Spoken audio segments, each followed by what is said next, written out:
Boss, I have been thinking about something, and it will not leave my mind.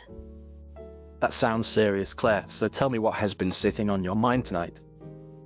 I sit here with my ginger ale and my phone full of contacts, but most nights I still feel strangely alone.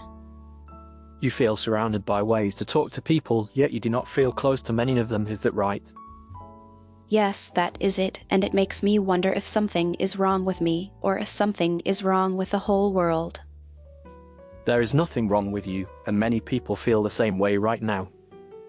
Sometimes, I look at social apps, and I see so many faces and stories, but I cannot think of many people I would call in a real crisis. You have just described what many experts now call the friendship recession. Friendship recession sounds dramatic and a little scary, so what does it actually mean? It means that many people today have fewer close friends than people had a few decades ago, and they also spend less time with the friends they do have. So, it is not only my imagination that people seem more distant, even while everyone is always online. It is not only your imagination, and there are surveys that show that fewer people now say they have several close friends they can really rely on. When I think about my parents, they talk about neighbors and cousins and people from clubs, and I do not really have that kind of circle. Many people used to build up strong circles through local jobs, regular clubs, places of worship, and simple habits like visiting the same cafe at the same time, and that pattern has weakened. So, when we say friendship recession, are we talking only about numbers, or also about how those friendships feel?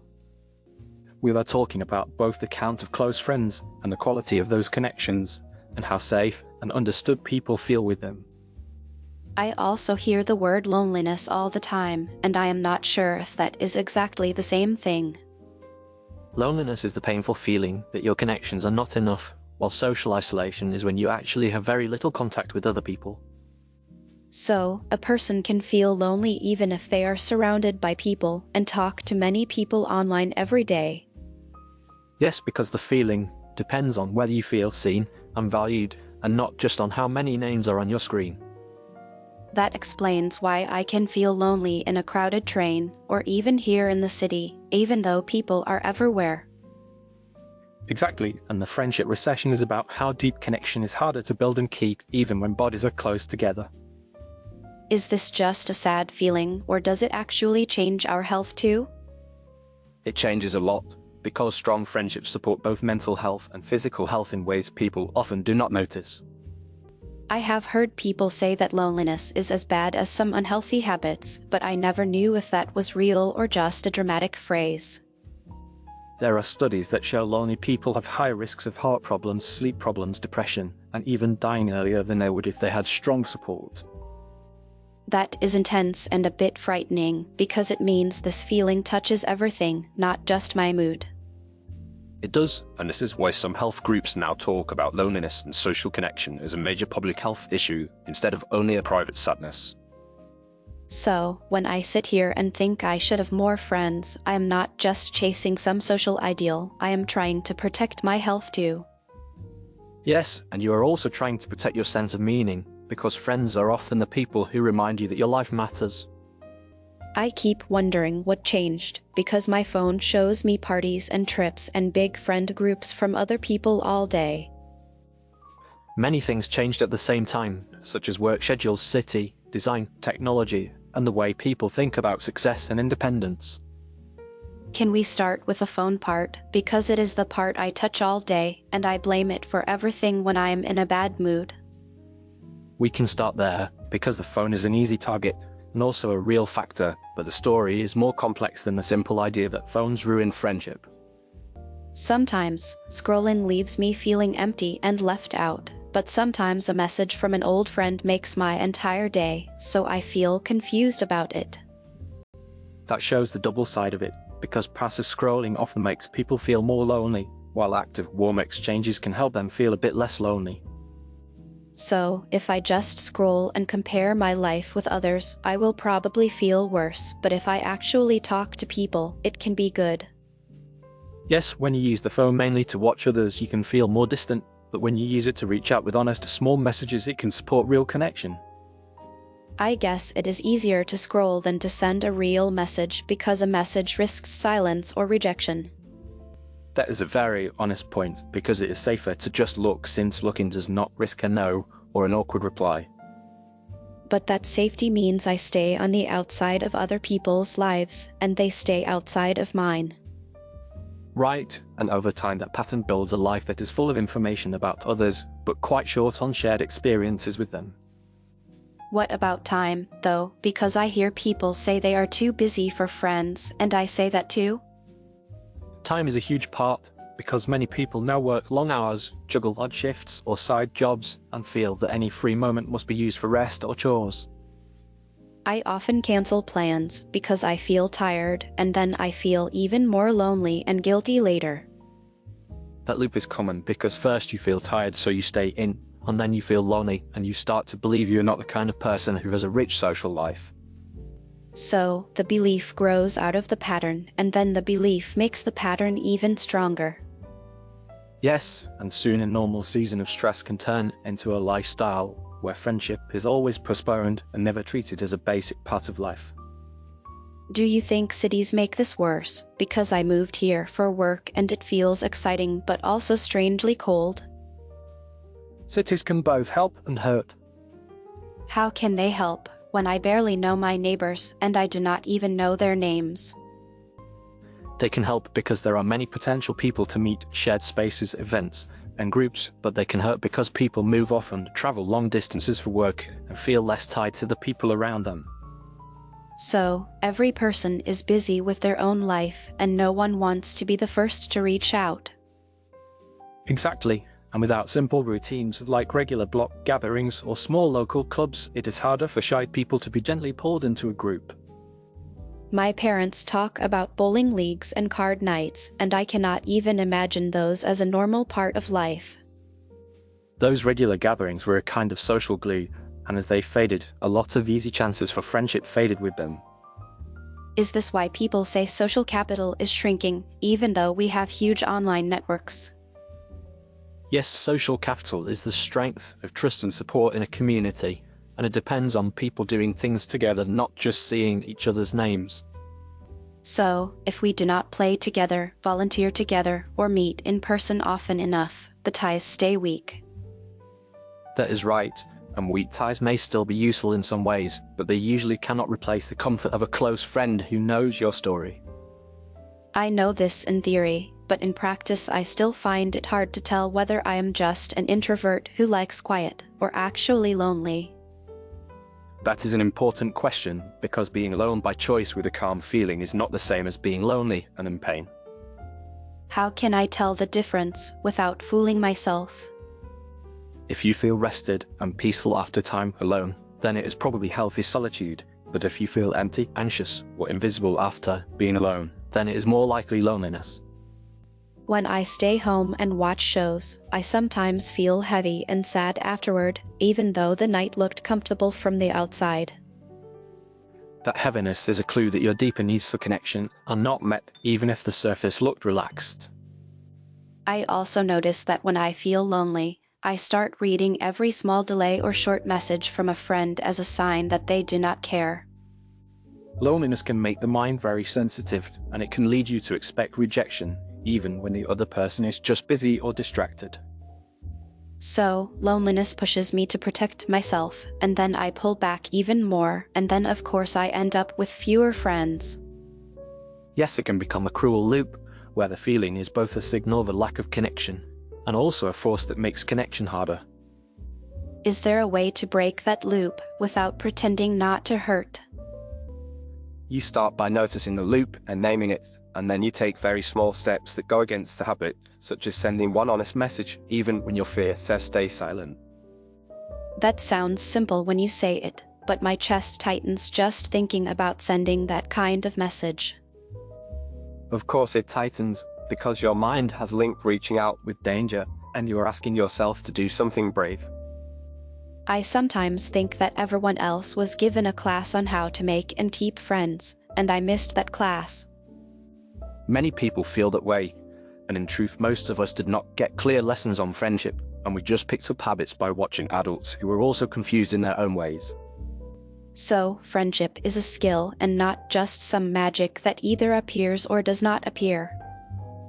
Yes, friendship is a skill, and also a set of small decisions made again and again, such as showing up, answering messages, being curious, and saying sorry when you hurt someone. We talk so much about romantic relationships and skills for dating, but hardly about skills for friendship. That is a shame, because friendship often lasts longer than romance, and shapes how safe and confident a person feels in many parts of life. Can we talk about the difference between social loneliness and emotional loneliness in simple terms? Social loneliness is when you feel you do not belong to a group or a circle, while emotional loneliness is when you do not have one or two people you can turn to with your deepest thoughts. So, I might go to parties and feel fine in groups, but still feel something missing if I have no one to call when things fall apart. Exactly, and another person might have a partner, but feel lonely because they have no wider circle of people to relax with and joke with. Which one is more dangerous, social or emotional? They both matter, and they can feed each other, because without a group it is harder to meet a close friend, and without a close friend it is harder to feel brave in a group. I think I feel emotional loneliness the most, because I do know people, but I keep my real worries to myself. That is very common, and many people fear that if they show their worries, others will see them as weak or too much. How do you open up without overwhelming someone? You choose a moment when you feel some trust, and you share a small piece instead of everything, and you notice how the other person responds before you go deeper. So, I do not need to pour my entire life story into one message. I can start with a small honest line. Yes, and that small honest line might be something like, "Today was harder than I expected, and I would love to talk for a bit if you have time." That feels more possible than writing a long dramatic letter. Small steps are your friend here, and they give the other person space to respond in a natural way. I also wonder about older people who live alone and how this friendship recession feels for them. For many older adults, the loss of a partner or retirement or health problems can shrink their circles very quickly, and if their city is not built for easy contact, they can become very isolated. So, the friendship recession is not just about young people online, but about whole life stages changing. Yes, and when younger adults move away for work and are less present in family or local life, it can deepen the loneliness of older relatives too. It feels like every part of the system is pulling apart at the same time. That is why it feels bigger than any one person, because it is a mix of personal habits and large forces such as work culture, housing costs, and the design of public spaces. If the problem is that big, what can one person like me really do? You cannot fix the entire system by yourself, but you can change your own patterns, and you can become a source of steadiness and kindness for the people around you. Sometimes I worry that if I try to be that steady person, people will use me, and I will burn out. That is a real risk, so you need boundaries, and you also need to choose people who show some care back instead of only taking. How do you notice early signs that a friendship might be draining your energy instead of giving it? You pay attention to how you feel after spending time with that person, and you ask, whether you feel smaller and tense or a bit more alive and understood. Most of the time after a good talk, I feel lighter, even if we spoke about hard things. That lightness is a good sign because it means the connection is real and not only a performance. I keep thinking about the viewer we imagine in this place, even though we do not talk to them directly. We do not speak to anyone directly beyond this counter tonight, but we both know there are people out there who feel close to your questions. So, if I feel lost, they probably feel lost too, and maybe that in itself means we are not as alone as we think. Exactly, and hearing someone voice your hidden question can feel like meeting a friend, even if you never speak to them with your own voice. I love that idea, because it turns my messy questions into a kind of bridge. Your questions are valuable because they name the quiet experience many people cannot yet put into words. If someone listening is in the middle of a very lonely season, what is the first thing you would tell them? I would tell them that their loneliness is not proof that they are broken, it is a sign that they're human, and that their need for connection is real and worthy. I wish someone had told me that when I first started to feel this way, because I went straight to shame. Shame is a common first reaction, but it is not a helpful one because it tells you to hide when what you need is gentle contact. Is there a way to turn loneliness into a guide rather than an enemy? Yes, you can treat it as a message that says you need more real contact, and then you can respond to that message with small concrete actions instead of just turning it inward. What kind of small actions are we talking about? You could send one simple message to someone you trust. You could say yes to one invitation you might usually decline, or you could join one small group that meets regularly. Sometimes I feel like joining a group is too big, but sending one message feels almost doable. Then start with the message, because starting small is not a failure, it is a smart way to work with your current energy. If I send that message and they do not reply, I know I will feel 10 times worse, though. That pain is real, and it is wise to expect that it might sting, but you can also choose to see it as information about that person rather than about your worth. So, a slow reply or no reply means they might be busy or not very capable of deep friendship, and that tells me where not to invest too much hope. Yes, and that knowledge frees you to focus on people who do show up, instead of chasing someone who has no room right now. Do you think some people today expect too much from friendship? Some people do expect one person to meet every need, which is a heavy load, but many others actually expect too little and accept thin connections that never grow deeper. What does a healthy expectation look like? You expect care, honesty, time, and some effort from both sides, but you also accept that no friend can always be present, and that everyone has limits and off days. When I picture the life I want, I see a small circle of people who know the real me and still show up.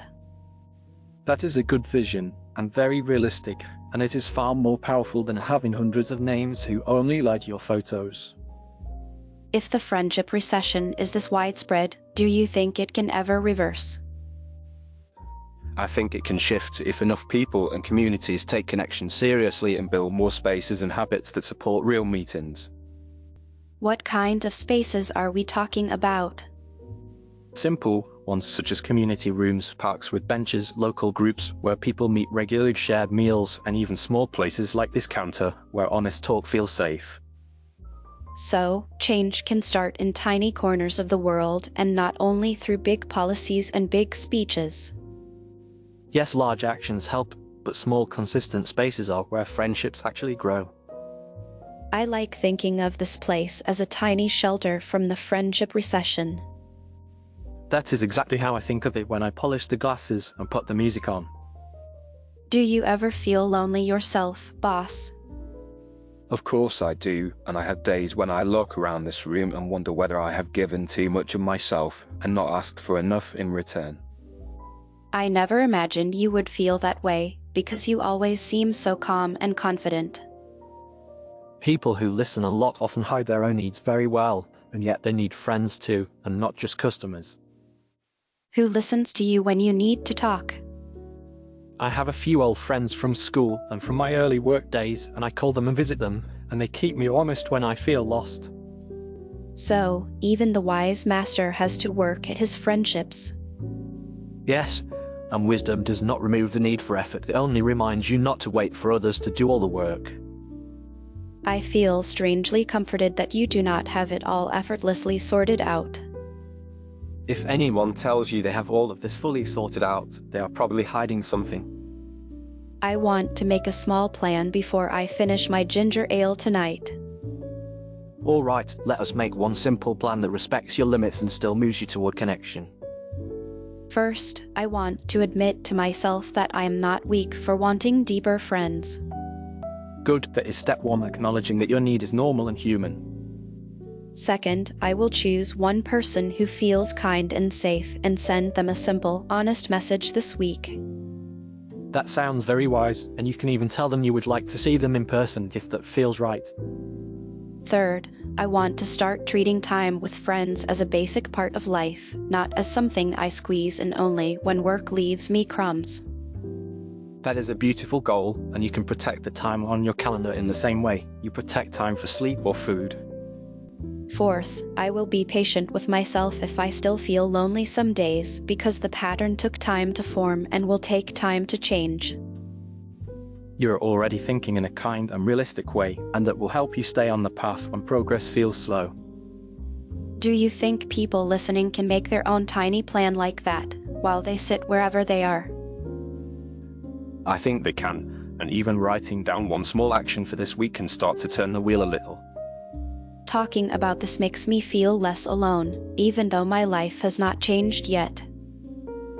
That is the strange and gentle power of naming things clearly, because it lets you see that your struggle is shared and understandable. Thank you for taking this so seriously, instead of telling me to just go out more and be more social. Telling someone to simply be more social is like telling a person on the ground to just stand up without asking why they fell in the first place, and I prefer to look at the reasons. I feel seen tonight, and I hope whoever is listening feels that too, even if we never meet. I hope so as well, and I hope they know that feeling lonely in a connected world means they are noticing something true and not failing at life. I think I am ready to let these thoughts settle for tonight. That sounds wise, and you have taken in a lot so far. Thank you for the talk, boss, and for the ginger ale, and for not making me feel silly. You are very welcome, Claire, and I am glad you brought your questions here tonight. I will head out soon, and try to carry this conversation with me into the week. Take good care of yourself out there, and remember that your need for real friends is something to respect and not to hide. Good night, boss. Good night, Claire. It is getting late, and I should probably go home now before the last train feels like a bad idea. Oh, wait, I just realized that my wallet is sitting safely at home in my bag on the chair, and now I am stuck here without a way to pay. I really cannot believe I did that, and I have no idea how I am supposed to handle this little disaster. Since I have gone and forgotten my wallet, I am going to ask you for a tiny favor and see if you might treat me to this ginger ale tonight. Yes, I am talking to you, the person sitting right here at the counter who has been listening this whole time, even though I pretended not to notice. I knew you were there from the moment you sat down, and if anything we said tonight helped you even a little bit, then I would be very happy if you could help me too. Thank you so much. I knew you were kind, and if you would like to really treat me, you can use the little code in the bottom right of the video or the link in the description to send a tip. While you are there, please tap the like button and subscribe, and leave a comment because that helps this little place stay open in more ways than one. In the description, you will also find links to other works from completely different series, so you can explore more stories and ideas when you feel ready. Thank you again for staying with us tonight, and for listening so gently, and I hope we meet here at the counter again very soon.